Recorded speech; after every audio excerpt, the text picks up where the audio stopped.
How is BRICS haunting the Western powers that have enjoyed centuries of hegemony staying unrivaled? Today, even if the Western Bloc, led by the United States, does not seem much worried about BRICS, the inside story is the opposite. Such a radical change has never happened before that a rival has risen, dethroning the Western Bloc out of the power equation. But how is BRICS doing that? You might have heard that BRICS has become a headache for Western powers, but little does the media tell you about how it will be done. Well, just for starters, what about overpowering the US economy, attracting other countries by offering economic benefits, and giving a new currency that will replace the US dollar? Yes, now you can understand how severe the threat BRICS is posing. Watch this video to really change how you think about geopolitics, because we're going to tell you how BRICS is ushering in a new world order, dethroning the Western powers. Let's get started. It's essential to know that the term BRICS, or the economic alliance between countries like Brazil, Russia, India, China, and South Africa, was not created by these very countries. Yes, it's a bit unusual, but the reality is, the term BRICS was coined by Goldman Sachs economists Jim O'Neill and Rupa Purushothaman, and for good reasons. But there was a little difference.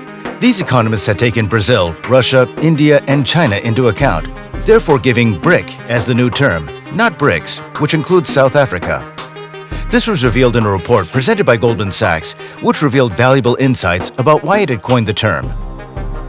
The time we're talking about is in the early 2000s. The report predicted that a group of 4 economies known as BRIC would surpass the developed economies of the world in terms of growth. And time proved it. Surprisingly, this prediction turned out to be true. Even more astonishingly, the report also anticipated that these 4 economies would surpass Western economies by 2039. Don't forget that this was said when there was no existence of BRICS, despite their geographical, strategic, and economic differences, and their lack of economic cooperation. If we fast forward to today, we can witness its remarkable achievements. In 2021, the combined gross domestic product, or GDP, of these 5 countries reached an astounding $24.7 trillion, surpassing that of the United States by $1.7 trillion. Yes, that's where the US economy is replaced.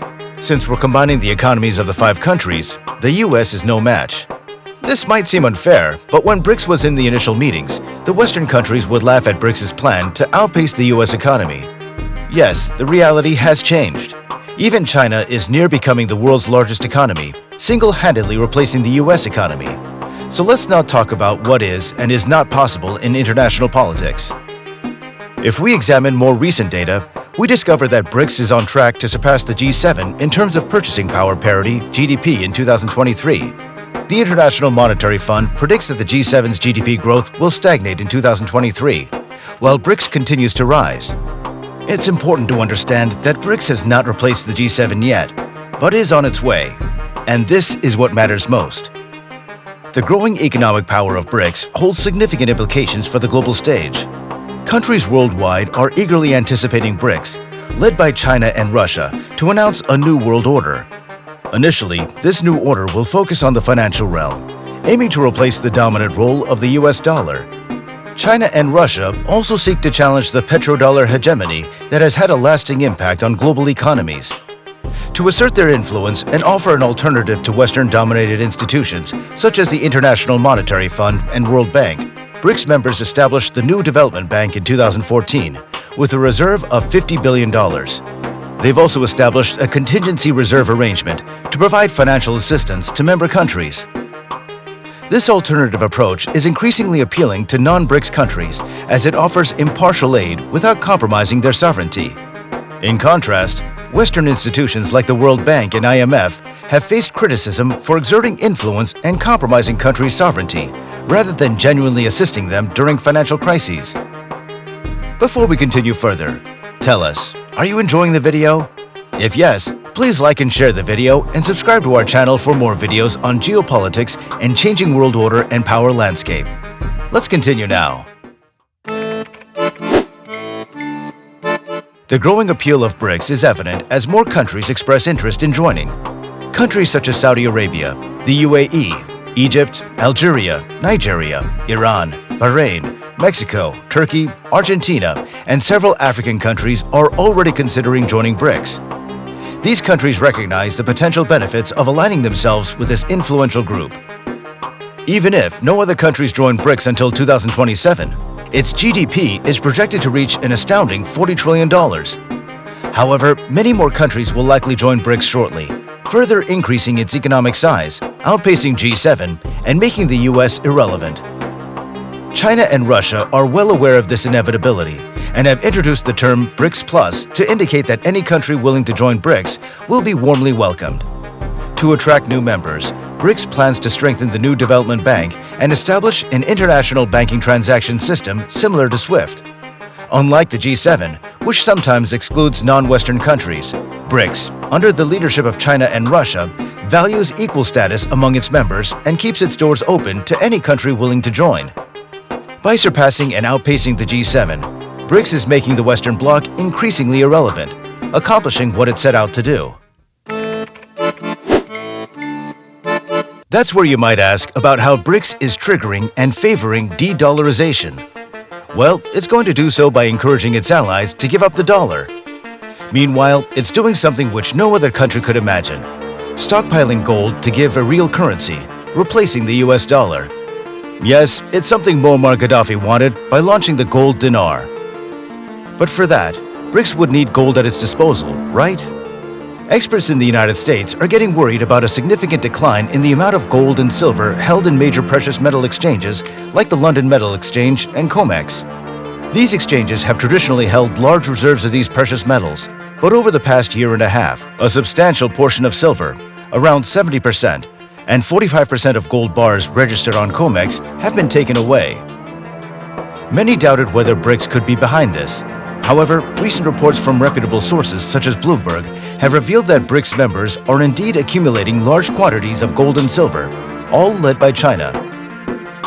According to Bloomberg, central banks, especially those of China, Russia, India, and Saudi Arabia, purchased a staggering 399 tons of gold in the third quarter of 2022. So what exactly is BRICS aiming to achieve by amassing such vast amounts of gold and silver? That's where you need to know how BRICS is hitting what the West holds dear: the Bretton Woods Agreement. After the Bretton Woods Agreement, which established the dominance of the US dollar, all countries agreed to use the dollar as the international currency. This gave the United States a significant advantage, as countries held dollars, thereby increasing its value.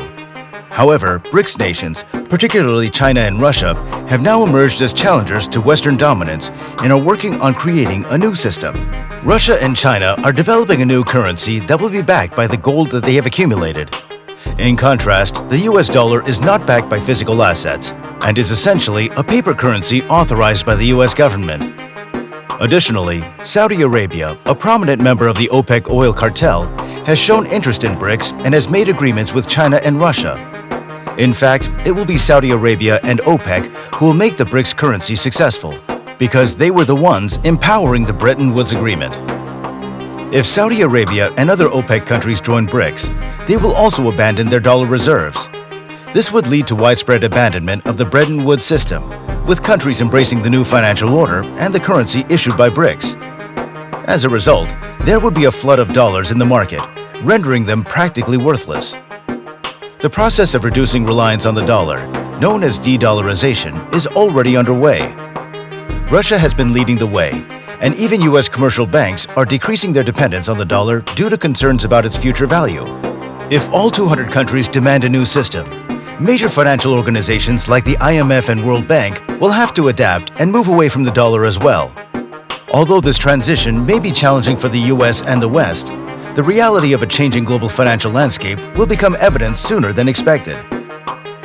After learning all this, what do you think? Is BRICS really a threat to Western hegemony, or is it just a frenzy? Does it not look as if the first domino has already fallen, and that nobody can stop the rest of the dominoes from falling over? Let us know your opinion on whether there's something the Western powers can do to counter BRICS. Do you want to watch more videos like this one? If yes, subscribe to our channel and press that bell icon next to it. This is the channel where you can get to the crux of the matter about different geopolitical subjects, which intentionally or unintentionally get ignored in the mainstream media. Thanks for watching, and until the next video, stay tuned.